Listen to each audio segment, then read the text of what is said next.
تواڈے نال ہن تانوں میں خادم دی گل سنان لگا خادم دی خطیب دا تسی اگے آپ حساب لا میں تانوں خادم دی گل سنان لگا خطیب دا اپنی حساب لا لیا جے اور لاہوریو پھر سن لو میری گل منظور گناہگار اج انکسار بیکار دی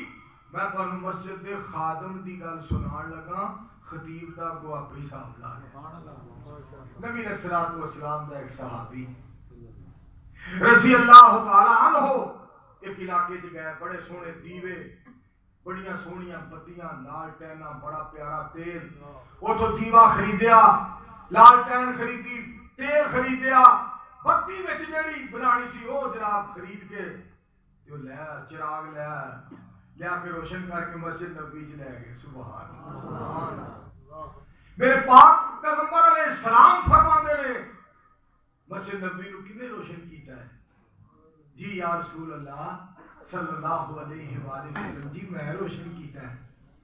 آپ فرماندے رہے اگر آج میری کوئی بیٹی ہوندی میں تیرے نال نکاح کروں سید الانبیاء دی بات کر رہا نہ کسی چودھری دی نہ پیر دی نہ درویش دی نہ امام دی نہ پہلوان دی نہ حکمران دی اور نہ صدر نہ وزیر اعلیٰ اور نہ وزیر اعظم میرے دوستوں میں امام اعظم صلی اللہ علیہ وسلم مرشد اعظم اور رہبر اعظم اور قائد اعظم اور قائد کائنات قائد جہان قائد المرسلین سید الثقلین جد الحسن والحسین سارے مومنہ دے دلاں دا چین احمد مجتبی محمد مصطفیٰ صلی اللہ علیہ وآلہ وسلم دی بات کر رہے ہیں اور تو مسجد میں روشن کیتا ہے جی سونے میں مسجد میں روشن کیتا ہے مینوں آپ ہی ہن دس مسجد دے خادم دا اتنا مقام ہے میرے سونے نے فرمایا ہن دس خطیب دا کتنا مقام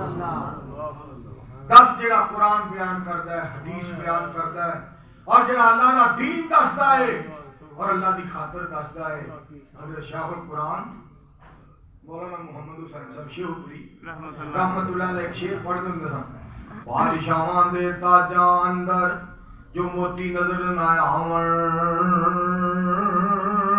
علماء دیاں جتیاں تھلے اپنی چمک وکھاون حکمہ تائیں سرور عالم پر جام پلاندے اے سن لوکو دنیا اتے ساڑیاں حدیثاں سناندے یاسر بروسٹ والے نے بھائی سارے سلام بھیجا ہے نالوں نے کیا بھی دعا بھی کریا دے اس میں سارا عملہ تسی وہ مولوی ہو وہ جڑے کہندے نے بھائی نمازاں تواڈے پیو نے پڑھنی اگلے تھی شاہ والے اور شاہ والا کہ بیلی ٹکر گیا اس آ گیا جی اور آیا جی ذرا میری دکان ہی کھلویا جی تے آ گل سنا دیا جی وہ مولانا